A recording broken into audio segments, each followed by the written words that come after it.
오늘은 날조 본문 가운데 베드로 후서를 중심으로 좀 살펴보려고 합니다. 우리 이제 10절과 11절 읽었는데 1절부터 우리 한번 다시 거슬러 올라가서 1절도 한번 우리 읽어보도록 하겠습니다. 1절 읽겠습니다. 시작. 예수 그리스도의 종이며 사도인 시몬 베드로는 우리 하나님과 구주 예수 그리스도의 의를 힘입어 동일하게 보배로운 믿음을 우리와 함께 받은 자들에게 편지하노니. 아멘. 이 베드로 후서는 베드로 전서 앞에 이제 어제까지 날조 본문 가운데 있는 베드로 전서와 더불어서 이 베드로 사도가 이 편지를 썼죠. 근데 이제 이 베드로가 우리 1절 읽은 것처럼 편지를 쓰는 대상이 정확히 누군지는 잘 모릅니다. 정확히 잘 누군지는 모르지만 여하튼 확실한 건 하나는 발견할 수 있습니다. 바로 베드로가 지칭하는 이들에 대한 표현이 매우 아름답다는 거예요. 보시면 중간 하반절 이후로 보시면 동일하게라는 말이에요. 동일하게 보배로운 믿음을 우리와 함께 받은 자들에게 편지한다라는 말씀이 있습니다. 여기서 이제 보배로운 믿음이라는 이 뜻을 원어 그대로 좀 살려서 해석해서 보면요, 이런 뜻입니다. 같은 특권을 가졌다. 동일하게 보배로운 믿음, 같은 특권을 가졌다라는 의미에 가깝습니다. 근데 이제 이 전반적으로 이 베드로 전서도 그렇고요, 후서도 그렇고, 이제 우리가 쭉 이 베드로 사도에 쓰는 글을 보면요, 우리가 잘 알고 있던 복음서에 나온 그 베드로와 좀 다른 이미지입니다. 혈기 넘치던 그 베드로가 맞나 싶을 정도로 참 부드러운 말을 쓰고 있다라는 거예요. 또한 성도들을 향한 마음이 너무나도 넓은 것 같다라는 것을 1절만 봐도 우리가 알 수 있습니다. 베드로 사도는요, 한편으로는 과거에 그 젊을 때 모습을 생각해보면 한편으로는 예수님께 모든 걸 다 바칠 듯 했지만 그 반대급부로 급격히 식어져 가는 그의 믿음, 예수님을 배반했던 젊을 때의 모습 있잖아요. 그것과는 좀 더 다른 안정적인 모습을 우리 베드로 전서와 후서를 통해서 우리가 살펴볼 수 있습니다. 이런 베드로가 베드로 후서 1장에서 가장 먼저 당부하는 내용들이 있습니다. 우리 5절부터 7절까지도 읽어보겠습니다. 5절부터 7절까지 읽겠습니다. 시작. 그러므로 너희가 더욱 힘써 너희 믿음의 덕의 지식을, 지식의 절제를, 절제의 인내를, 인내의 경건을, 경건의 형제의 우애를, 형제의 우애에 사랑을 더하라. 7절까지만요. 네. 믿음의 덕의 지식을, 지식의 절제를, 절제의 인내를, 인내의 경건을, 경건의 형제의 우애를, 형제의 우애에 사랑을 더하라. 그러니까 믿음이 있다, 믿음의 덕을 이렇게 말하는, 믿음이 있다고 거기 만족하지 말고 덕이란 걸 쌓아야 되고, 또 지식도 거기 쌓아야 되고, 절제도 쌓아야 되고, 인내도 쌓아야 되고, 경건도 쌓아야 되고, 형제 우애도 쌓아야 되고, 사랑까지 쌓아야 한다. 참 쌓을 게 많다라는 건데, 읽으면 읽을수록, 묵상하면 묵상할수록 이게 참 소망이 되기보다는 부담이 됩니다. 그러니까 우리가 이걸 좀 정직하게 보면요, 야, 이런 것들을 다 해야 돼? 한 개씩만 해도 된다가 아니라, 어떨 땐 이것만 해, 이게 아니라 이거 위에 이거 이런 거죠. 이게 해보자라는 이런 소망이 나와야 되는데, 그게 아니라 할 수 없다라는 이런 절망적인 생각이 더 빠르게 나온다는 거죠. 이런 식으로 우리는요, 이 믿음이라는 기초 위에서 계속해서 돌 위에 돌을 쌓듯이 하나씩 쌓아가는 그림을 이게 말하고 있는 게 스스로 우리가 받아들이기 쉽습니다. 믿음의 덕을 쌓고, 덕 위에다가 지식을 쌓고, 그 위에 뭐 이런 식으로 뭔가 쌓아 나가듯이, 단계를 밟아 나가듯이, 업을 쌓듯이, 바꿔 말하면 공덕을 쌓듯이. 그래서 1단계가 끝나서 2단계 끝나서 3단계 뭐 이런 식이죠. 그래야지 뭐 우리가 뭐 참된 그리스도인이다, 그래야 뭐 완성형 그리스도인이다 라는 식으로 인정을 해주고 또 인정을 받고. 그래서 이제 완성형 그리스도인이 따로 있고, 믿음만 가진 그리스도인이 따로 있고, 믿음만 있고, 너는 여기까지 뭐 이런 거 있잖아요.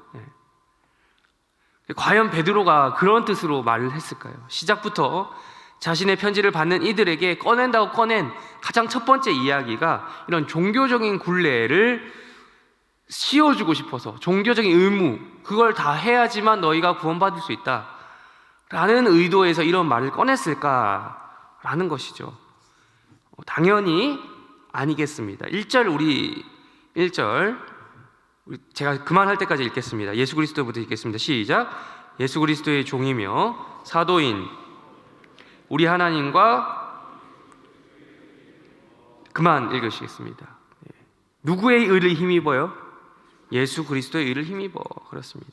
한때 예수님을 배신했던 이 베드로도 예수 그리스도의 의를 힘입어 구원받고 보배로운 믿음을 가질 수 있었다라는 것입니다. 이 편지를 받는 교회 성도들도 마찬가지로 예수 그리스도의 의를 힘입어 구원받고 보배로운 믿음을 가질 수 있다라는 거죠.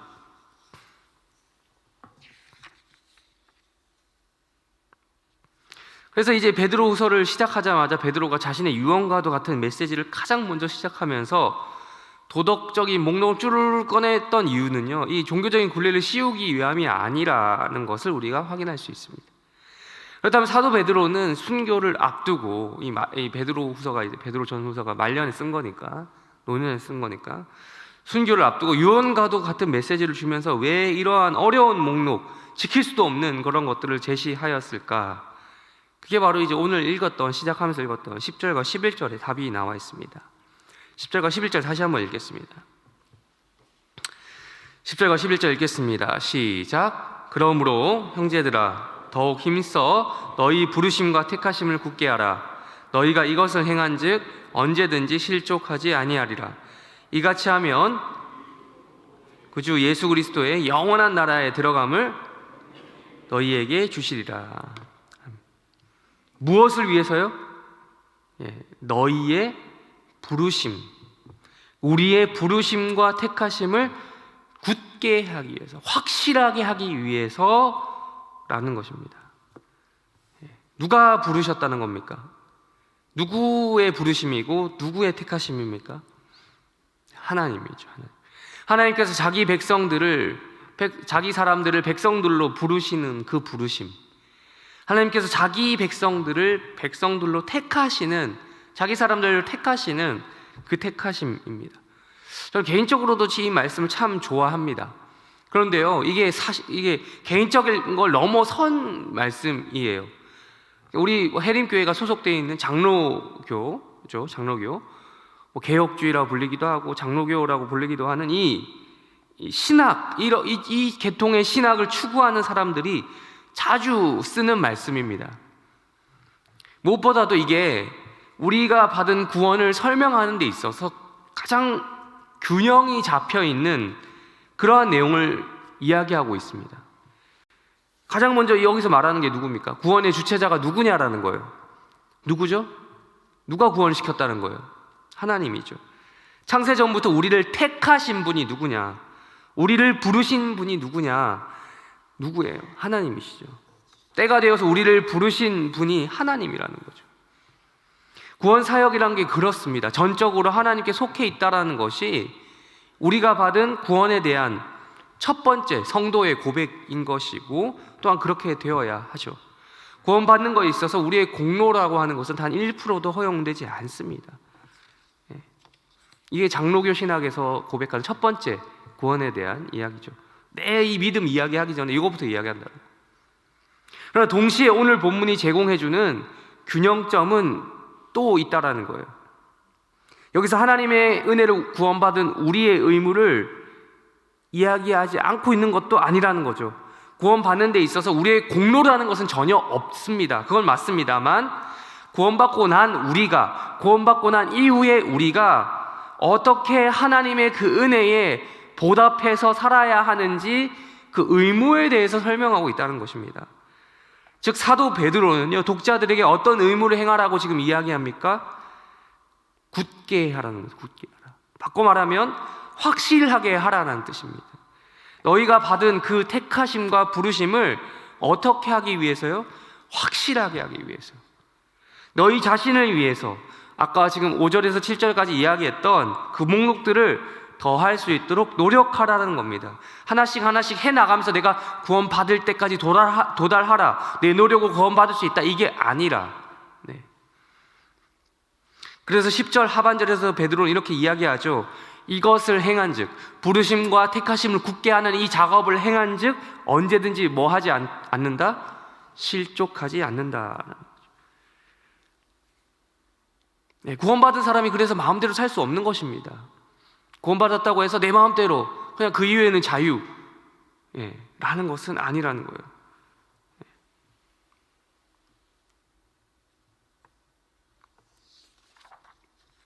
진짜로 구원받은 사람들은 이 목록을 다 지켜서 구원받기 위해서 이걸 지키겠다는 것이 아니라 구원받았으니까 하려고 노력하는 사람들. 왜냐? 실족하지 않기 위해서입니다. 말씀을 정리해 나가도록 하겠습니다. 믿음, 덕, 지식, 절제, 5절에서 7절까지 나와 있는 목록이죠. 인내, 경건, 형제, 우애, 사랑, 이 모두를 우리가 갖추고자 하는 이러한 노력을 해야 하는 이유는요, 우리가 구원받기 위해서가 아니라 구원받은 백성이니까 하나님의 부르심과 택하심을 굳게 하고자, 좀 더 단단하게 하고자, 확실하게 하고자, 그 은혜에 감사해서 그런 게 너무 내 삶에 기쁘기 때문에 하는 자연스럽게 우러나오는 반응과도 같은 것이죠. 그런데 구원을 받기 위해서 노력하는 것보다 그 구원을 받았기 때문에 노력하는 것이 더 커야 되는데, 현실적으로 우리의 모습을 보면 좀 그렇습니다. 구원을 받았기 때문에 라는 동기가 좀 더 약해 보이는 것은 부정할 수 없는 현실인 것 같다라는 것이죠. 그렇다면요, 우리는 구체적으로 어떻게 부르심과 택하심을 굳게 할 수 있을까라는 것을 보기 위해서 오늘의 또 다른 날주 본문이라고 할 수 있는 민수기 28장을 한번 보겠습니다. 민수기 28장 1절부터 3절까지만 읽겠습니다.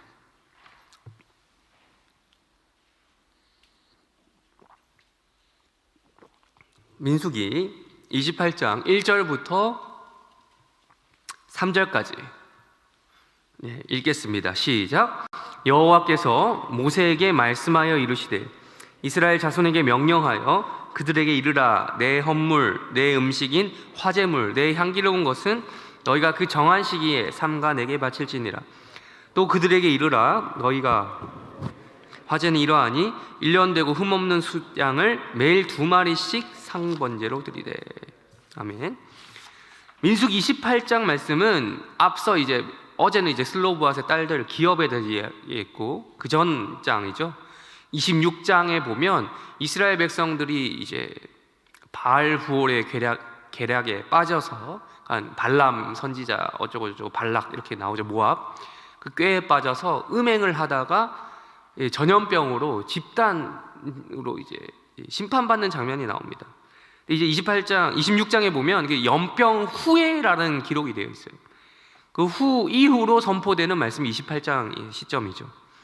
즉 하나님과 이스라엘의 이 관계가 지금 심각하게 틀어져 있는 상태입니다. 그리고 하나님께서 무서운 심판인 전염병을 내리신 이후인데, 한마디로 지금 실족한 상황인 거예요. 베드로 후서의 말대로 하면 이들은 이미 실족해 있는 상황입니다. 길을 잃었죠. 이때 이스라엘 백성들은 하나님과의 관계 회복을 위해서 가만히 있는다고 되는 것이 아니었습니다.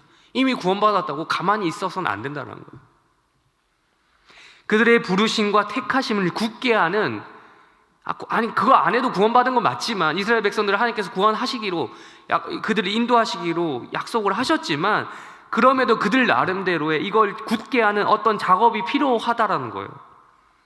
하나님께서 이스라엘 백성들이 가장 먼저 요구하셨던 것이, 그래서 바로 28장에 들어서자마자 27장의 슬로보앗의 딸들의 이야기는 약간 좀 사이드로 빼놓고 보면 26장 그 이후에 28장으로 넘어오면요, 재개수한 다음에 28장에서 가장 먼저 이스라엘 백성들에게 요구하시는 것은 이미 앞에서 여러 차례 출애굽기부터 이미 여러 번 이야기했던 제사제도입니다. 제사제도.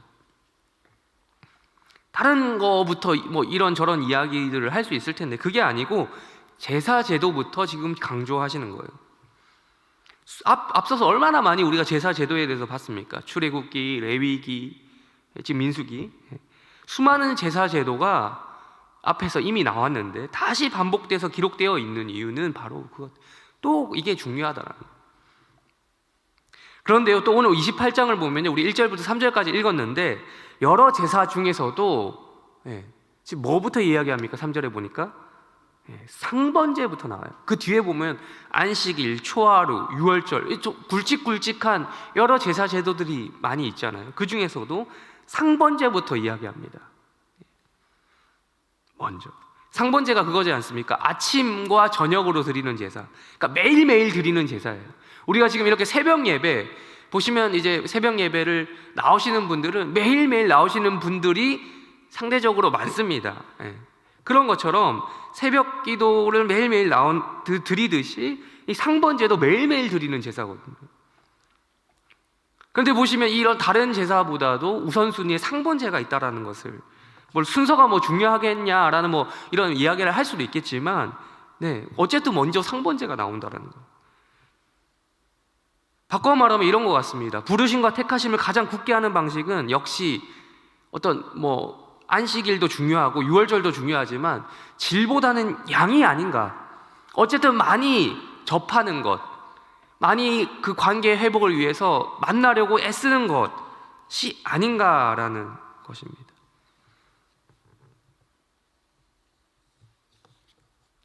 오늘 또 다른 날주 본문이 찾지는 않겠습니다만, 또 다른 날주 본문 이사야서 19장에 보면 애굽을 심판하신, 전체적으로 애굽을 심판하시겠다라고 하는 하나님의 그 예고가 등장을 합니다. 하나님께서는 이사야 선지자에게, 그러니까 애굽하면 우리가 대표적으로 이 성경 전체에서는 부정적인 이름 아니겠습니까? 우상 숭배로 이름을 날리던 그 애굽이, 수많은 우상들이 애굽에 있었잖아요. 그들이 심판을 당할 것이다. 그리고 근데 심판에서 끝나는 게 아니라 아주 그 뒤 후반부에 보면요, 나중에 그들이 하나님을 위한 제사를 드릴 것이다, 제사가 회복될 것이다 라는 그림을 또 그려주고 있어요. 그러니까 애굽과 같은 그런 나라도 여호와 하나님께 돌아올 수 있다라고 이야기를 하거든요. 너무 신기하게도. 그러니까 성경 전체적으로 이 애굽이라고 하는 집단은 대표적인 하나님을 대적하는 그러니까 정말 최악의 집단으로 평가받는데, 그런 거죠. 애굽도 그 정도인데 이스라엘 백성들은 어떻게 했냐라는 겁니다. 바꿔 말하면 우리는 어떻게 했냐는 거예요. 가능하다라는 거예요. 우리가 어떤 상황에서도 가능하다. 우리가 드리는 이게 상번제, 그러니까 이스라엘 백성들이 그 연병 후에 하나님과의 관계의 회복을 위해서 상번제를 드리라라고 다시 하나님께서 과거에 이야기했던 말씀을 또 주셨던 것처럼, 우리 가운데서도 이렇게 새벽 예배를 통해서 우리가 어떻게 해서든 드리는 여러 가지 예배 순서들을 통해서, 뭐 개인 예배든 공동체 예배든 어떠한 방식으로든 하나님과 가까이 하려는 이런 노력을 통해서 부르심과 택하심이 굳게 될 수 있다라는 겁니다. 이게 바로 구약의 언어로 제사, 상번제, 유월절 다 포함이 되는 것이죠.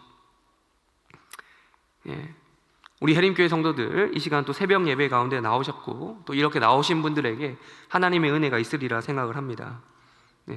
그래서 하나님의 부르심과 택하심을 굳게 해 나가는 모든 은혜의 수단과 그 방편을 여러분이 이미 지금 잘 사용하고 계신 것처럼 지속적으로 잘 사용해 나가시기를 바라면서, 또 주변에 여러 또 침체되어 있는 지체들이 있겠죠. 보이시겠죠. 여러분들도 여러 상황 가운데서 뭐 다른 거 없습니다. 예배에 나오라라고 초청을 하는 것이죠. 너가 지금 이런 상황인 것은 여차저차 뭐 여러 이유가 있겠고, 뭐 이런저런 이야기를 여러분들이 귀로 들으실 텐데, 그런 말 다 들어주시되 다른 거 해답이 필요 없습니다. 예배에 나오라라는 이 권면해 주십시오. 너의 부르심과 택하심을 굳게 하기 위해서 이 예배 가운데 나와보라라고 여러분들이 초청하시는, 그래서 그러한 방편을 여러분도 잘 활용하실 뿐만 아니라 우리 주변에도 이런 것들 잘 전달해주는, 그래서 함께 신앙생활 해나가는 이스라엘 백성 공동체처럼 우리 해림교회 성도들이 되시기를 바랍니다. 주기도문으로 각자 기도하시다가 때가 되면 돌아가시기를 바랍니다. 기도하시겠습니다. 하늘에 계신 우리 아버지여, 이름이 거룩히 여김을 받으시오며 나라의 마옵시며 뜻이 하늘에서 이루어진 것 같이 땅에서도 이루어지이다. 오늘날 우리에게 일용할 양식을 주옵시고, 우리가 우리에게 죄 지은 자를 사하여 준 것 같이 우리 죄를 사하여 주옵시고, 우리를 시험에 들게 하지 마옵시고 다만 악에서 구하옵소서. 되게 나라와 권세와 영광이 아버지께 영원히 있사옵나이다. 아멘.